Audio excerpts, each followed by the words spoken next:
Hello everybody. आज की इस वीडियो में मैं डिस्कस करने जा रहा हूँ कुछ इंपॉर्टेंट रिविजन्स। और जो रिवीजन कराऊंगा इस वीडियो में वो हमारा हीट और थर्मोडायनामिक्स की जो बुक है उसका कराऊंगा। तो काफ़ी इंपॉर्टेंट और काफ़ी यूजफुल वीडियो ये सिद्ध होगी सभी कंपटीशंस के वालों के लिए। और ख़ासतौर से जो वीडियो है वो IIT JM के स्टूडेंट्स जो PHU, TU, JNU और सेंट्रल यूनिवर्सिटी की जो MSc एंट्रेंस एग्जाम की प्रिपरेशंस करने वाले हैं उनको ये मेरी तरफ से डेडिकेट है। तो काफ़ी यूजफुल रहेगी सभी स्टूडेंट्स के लिए, ऐसा मेरा विश्वास है। तो इसमें मैं बताना चाहूँगा कि सिलेबस का मैं क्विक रिवीजन इसमें मैं कराऊंगा, बताऊंगा कि क्या क्या चीज़ें आप लास्ट मिनट में जरूर देख के जाएँ। तो एक सबसे जो महत्वपूर्ण है वो है हमारा law of equipartition of energy. तो law of equipartition of energy के अंदर जो क्वेश्चन आता है वो ये एक तो सबसे पहले ये पूछता है law of equipartition of energy में एक डिग्री ऑफ फ्रीडम के साथ में जो एनर्जी एसोसिएटेड होती है वो कितनी होती है। तो energy associated with each degree of freedom जो होती है वो होती है हमारी एक डिग्री ऑफ फ्रीडम के साथ एनर्जी होती है हाफ के जहाँ बोल्ट्जमैन कांस्टेंट है और T टेम्परेचर है। इसके डेरिवेशंस के लिए अगर हम बहुत ब्रीफ में जाना चाहें तो बता सकते हैं कि जो आइडियल गैस होती है उस आइडियल गैस की जो एनर्जी होती है वो होती है हमारी 3/2 kg एक मॉलिक्यूल के लिए। और जो आइडियल गैस है उसके अंदर जो पार्टिकल है अगर किसी कंटेनर में है क्यूबिक कंटेनर में तो जो एक्स एक्सिस वाई एक्सिस और जेड एक्सिस है उसमें डिस्ट्रीब्यूशन एनर्जी का सेम रहता है। तो एनर्जी जो होगी वो काइनेटिक एनर्जी होगी। पोटेंशियल एनर्जी आइडियल गैस के लिए हम 0 लेंगे। तो ये काइनेटिक एनर्जी जो होगी एक्स एक्सिस में वो होगी px²/2m और वाई एक्सिस में py²/2m और जेड एक्सिस में होगी pz²/2m और ये वैल्यू होगी टोटल जो एनर्जी होती है हम जानते हैं 3/2 kg। अब क्योंकि एनर्जी तीनों डायरेक्शन में इक्वली डिस्ट्रीब्यूटेड होती है law of equipartition of energy के हिसाब से, तो ये टर्म्स आपस में इक्वल होंगी सभी। तो इसे हम लिख पाएंगे 3px²/2m = 3/2 kg और 3 से 3 को कैंसिल आउट करते हैं तो ये हमारा px²/2m बराबर हाफ kg होगा। तो एक्स एक्सिस में जो एनर्जी होगी वो हाफ kg होगी, वाई एक्सिस में भी हाफ kg होगी और जेड एक्सिस में। तो ये law of equipartition of energy कहलाता है कि जो एनर्जी डिस्ट्रीब्यूशन होता है वो इक्वली डिस्ट्रीब्यूटेड होता है डिग्री ऑफ फ्रीडम के अंदर। डिग्री ऑफ फ्रीडम में दो चीज़ें सदा या इंपॉर्टेंट है हमारे लिए कि डिग्री ऑफ फ्रीडम जो होती है वो नंबर ऑफ इंडिपेंडेंट मेथड होते हैं एक्सचेंजिंग ऑफ एनर्जी के। और इसी दूसरी तरीका से ये भी बता सकते हैं कि जितने किसी सिस्टम को कंप्लीटली डिस्क्राइब करने के लिए जितने कोऑर्डिनेट्स की जरूरत होती है उसकी डिग्री ऑफ फ्रीडम कहलाती है। तो दो जो स्टैंडर्ड डेफिनेशंस हैं वो ऑलवेज याद रखें। उसके अलावा अगर हम कोई सिस्टम ऐसा है जिसके अंदर एनर्जी हम कैलकुलेट करना चाहते हैं जिसकी डिग्री ऑफ फ्रीडम F है तो ऐसे सिस्टम की जो एनर्जी होगी ई सिस्टम की वो हम कैलकुलेट कर सकते हैं F/2। अगर सिस्टम के अंदर एनर्जी हमें निकालनी है F डिग्री ऑफ फ्रीडम में एक मॉलिक्यूल की तो हाफ kT होगी एक डिग्री ऑफ फ्रीडम के करस्पॉन्डिंग और F डिग्री ऑफ फ्रीडम के करस्पॉन्डिंग एनर्जी हो जाएगी F/2 kT। और अगर n नंबर ऑफ मॉलिक्यूल लें तो n से हम सिस्टम को मल्टीप्लाई कर देंगे। तो n नंबर ऑफ मॉलिक्यूल अगर सिस्टम प्रोसेस करता है तो उसकी एनर्जी का फॉर्मूला होगा n/2 F kT। F यहाँ पे डिग्री ऑफ फ्रीडम है, K बोल्ट्जमैन कांस्टेंट और T टेम्परेचर है। उसके बाद हम Cv कैलकुलेट करेंगे। Cp और Cv कहलाती है specific heat and constant volume. तो Cv को कैलकुलेट कर लेंगे ΔU/ΔT से। तो ये वैल्यू हमारे पास आएगी F/2 और n की जो वैल्यू होती है वो हम सब जानते हैं ये R होती है गैस कांस्टेंट, K होता है बोल्ट्जमैन कांस्टेंट, K बराबर होता है R/N। तो यहाँ से n की जगह पे हम R ले लें। यहाँ पे K Boltzmann constant, n total number of molecule of the system है और R हमारा गैस कांस्टेंट है। तो Cv की वैल्यू F/2 होगी। मेयर्स रिलेशंस को जैसे हम यूज करेंगे तो वहाँ पे Cp - Cv की वैल्यू जो होती है वो R होती है। Cp जहाँ specific at constant pressure, Cv specific at constant volume और R गैस कांस्टेंट है। ये मेयर रिलेशन से मैंने लिया है तो यहाँ से Cp हम कैलकुलेट कर लेंगे। तो Cp की वैल्यू R + Cv होगी तो इसे हम लिख पाएंगे F/2R + R ये होगा और R यहाँ से कॉमन निकाल दें तो ये हमारे पास F/2 +1 यहाँ से कैलकुलेट हो जाएगा। यहाँ पे जैसे क्वेश्चन पूछता है तो क्वेश्चन पूछेगा कि एक सिस्टम में उसकी डिग्री ऑफ फ्रीडम मॉलिक्यूल की जो है जो उसके अंदर सिस्टम के अंदर नंबर ऑफ मॉलिक्यूल है अगर डिग्री ऑफ फ्रीडम 3 है तो Cp कितना होगा, Cv कितना होगा। तो इनमें फॉर्मूलों में सिंपली वैल्यू पुट कर दें और सोल्यूशन हम निकाल सकते हैं। उसके बाद हमारे यहाँ Cp/Cv की वैल्यू यहाँ से हम कैलकुलेट कर सकते हैं। Cp/Cv जो होगा वो वैल्यू आ जाएगी 1 + 2/f। ये हमारा Cp और Cv के बीच में रिजल्ट है। और काफ़ी बार क्वेश्चन इस पर पूछे जाते हैं पूछता है कि मोनोएटॉमिक गैस के लिए Cp/Cv की वैल्यू क्या होगी। यहाँ से बहुत बार क्वेश्चन पूछा जाता है, तो ये बहुत इंपॉर्टेंट कंसेप्ट है जो मैं डिस्कस कर रहा हूँ। तो मोनोएटॉमिक में याद रखें कि F जो होता है मोनोएटॉमिक गैस के लिए केवल ट्रांसलेटरी मोशन होती है।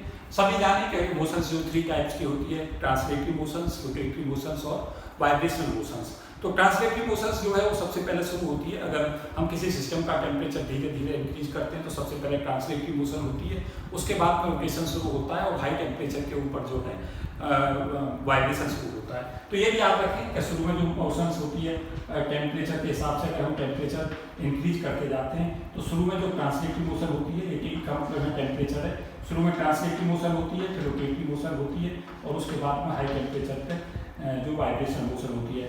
ये ज़्यादा इंपॉर्टेंट है।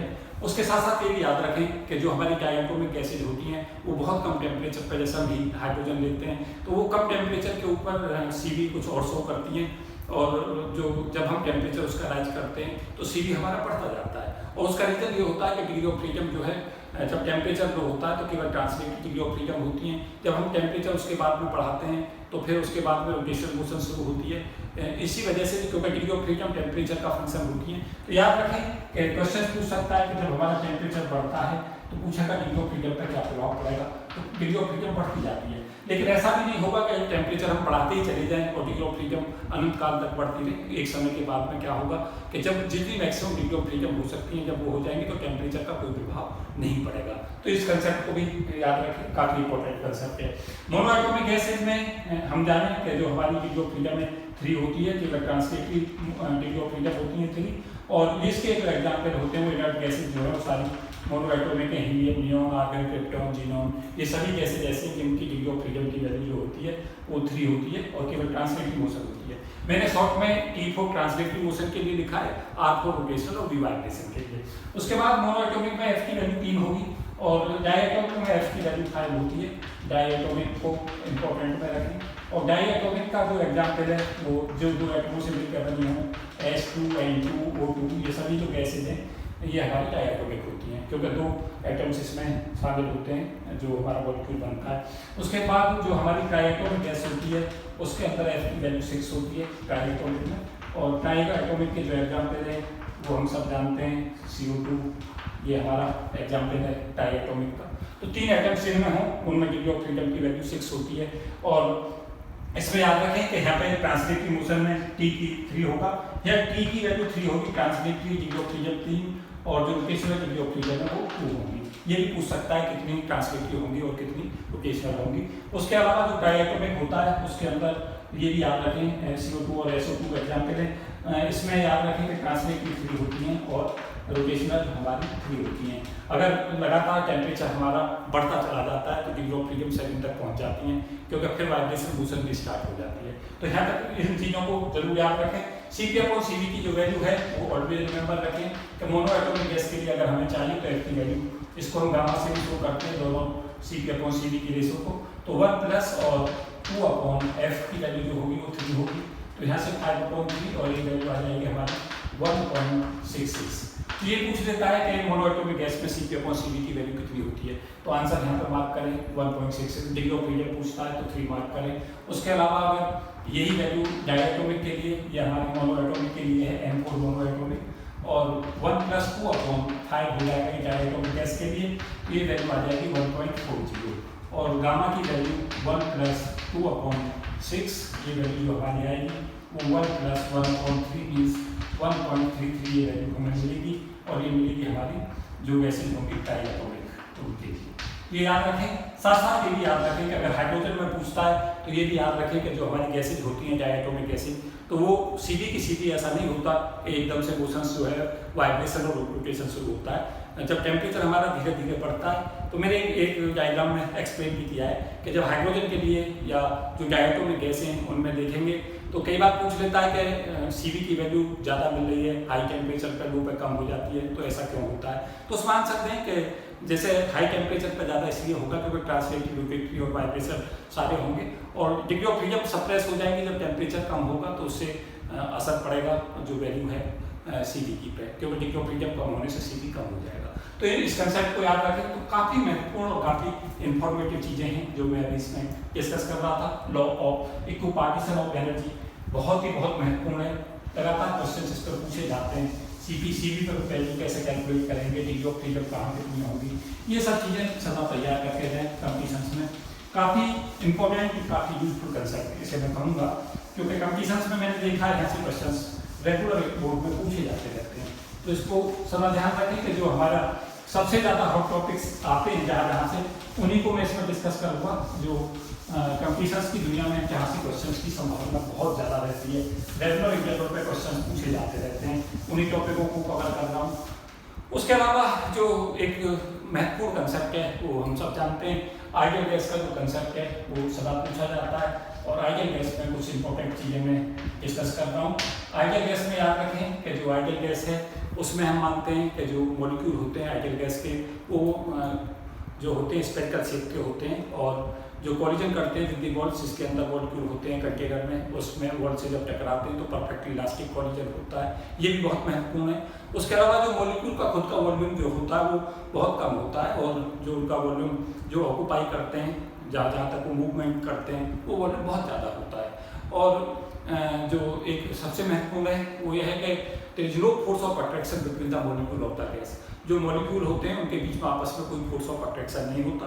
उसका मतलब है कि उनकी जो पोटेंशियल एनर्जी होती है मॉलिक्यूल की वो जीरो होती है, और एनर्जी जो होती है वो होल काइनेटिक एनर्जी होती है।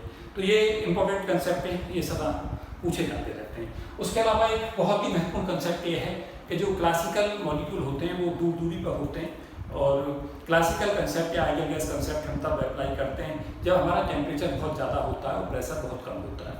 तो आइडियल गैस के लिए जरूरी है कि जो आइडियल गैस है कोई, उसके लिए टेम्परेचर की वैल्यू हाई होनी चाहिए और प्रेशर जो है वो लो होना चाहिए। उसके चलते क्या होगा कि जब टेम्परेचर हमारा हाई होगा तो मॉलिक्यूल दूर दूर होंगे, दूर दूर होने से उनका कोई फोर्स ऑफ अट्रैक्शन पैदा नहीं हो पाएगा। उसके अलावा जब प्रेशर कम होगा तब भी उनके बीच में स्पेस ज़्यादा होगा, जिसके चलते क्या होगा उनमें जो है कोई भी फोर्स ऑफ अट्रैक्शन पैदा नहीं होगा। लेकिन जब हमारा टेम्परेचर कम होता है और प्रेशर बहुत बढ़ जाता है तो मॉलिक्यूल पास पास आ जाते हैं, और जब मॉलिक्यूल पास पास आ जाते हैं तो उनमें फोर्स ऑफ अट्रैक्शन पैदा हो जाता है। तो ये महत्वपूर्ण कंसेप्ट है, हमें सदा पता होनी चाहिए। आइडियल गैस इक्वेशंस मेरे हिसाब से सभी स्टूडेंट जानते होंगे। PV बराबर म्यू RT, ये हमारी आइडियल गैस इक्वेशन है। P यहाँ पे प्रेशर, V वॉल्यूम, म्यू मोलों की संख्या, R गैस कांस्टेंट और T टेम्परेचर को प्लॉट करता है। यहाँ पे फिर हमारे 3 लॉ होते हैं, हम सब जानते हैं कि चार्ल्स लॉ, बायल्स लॉ और रैकरैक्स लॉ या प्रेशर लॉ हम उसे बोलते हैं।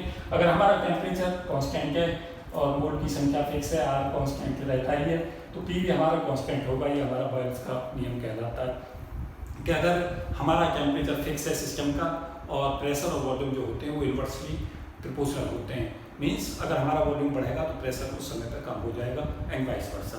This is said to be Boyle's law. Charles law क्या कहता है कि अगर हमारा प्रेशर कांस्टेंट है तो V और T दोनों आपस में प्रोपोर्शनल होते हैं। तो P भी अगर हमारा कांस्टेंट है तो ये हमारा कहलाता है this is said to be, और ये होता कब है जब T कांस्टेंट होता है। मीन्स आइसोथर्मल प्रोसेस के अंदर जब टेम्परेचर कांस्टेंट है तो P भी कांस्टेंट रहेगा, ये हमारा कहलाएगा बॉयल का नियम। और अगर हमारा P कांस्टेंट है, P हम कांस्टेंट कर दें तो वॉल्यूम अपॉन टेम्परेचर जो है वो कांस्टेंट होगा, ये कहलाता है हमारा चार्ल्स लॉ। उसके साथ साथ एक हमारे लिए महत्वपूर्ण रहता है रैकरैक्स लॉ। उसके अंदर P यहाँ कांस्टेंट है, T यहाँ कांस्टेंट है, तो V कांस्टेंट कर दें और प्रेशर जो होगा वो T के प्रोपोर्शनल होगा डायरेक्टली, और P अपॉन T जो होगा वो कांस्टेंट होगा। इसको हम बोलते हैं रैकरैक्स लॉ। ये 3 लॉ हैं जो हमें ऑलवेज रिमेंबर रखने हैं। साथ साथ वैलिडिटी कंडीशंस को सदा याद रखें। वैलिडिटी कंडीशंस जो इसकी होती है वो होती है rho lambda Q de Broglie wavelength के टर्म्स में, रो लैम्डा डी क्यू की पावर में लेस देन अगर 1 है तो ये हमारी आइडियल गैस की कंडीशंस होती है। जहाँ ये वैलिडिटी कंडीशंस है, this is very important concept, validity condition of ideal gas. मैंने एक वीडियो में डिस्कस किया है, लेकिन जो लोग इस जैन की तैयारी कर रहे हैं या कंपटीशन से MSc एंट्रेंस पर दे रहे हैं उनके लिए इतना ही कर लें। रो जो होगा वो N/P होगा, नंबर ऑफ मॉलिक्यूल पर वॉल्यूम डेंसिटी होगी।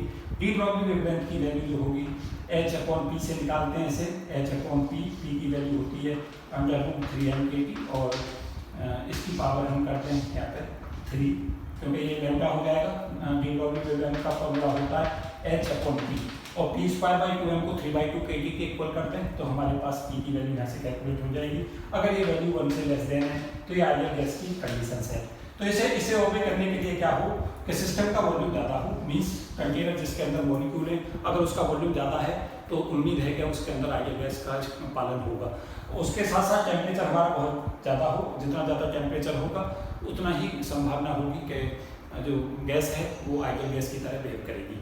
और अगर हमारी कंडीशंस इसके उल्टे हम अगर कर देते हैं तो ये हमारी कंडीशंस जो है क्वांटम गैस की हो जाती है। अगर हम इस कंडीशंस को जस्ट उल्टा कर दें, रो लैम्डा क्यूब की वैल्यू अगर ग्रेटर देन है तो ये हमारी गैस क्लासिकल गैस या आइडियल गैस की बजाय क्वांटम गैस बन जाती है। तो ये दो कंसेप्ट को अच्छे से तैयार रखें। साथ साथ याद रखें कि डेंसिटी हमारी जो है उसकी जो वैल्यू है वो कम से कम होनी चाहिए। अब डेंसिटी कम कब होगी, वो तब होगी जब n हमारा कम हो, मॉलिक्यूल कम हो और वॉल्यूम हो ज़्यादा के अंदर कंटेनर का जो वॉल्यूम है वो बड़ा हो। जिससे क्या होगा कि अगर नंबर ऑफ मॉलिक्यूल कम होंगे, वॉल्यूम ज़्यादा होगा तो वॉल्यूम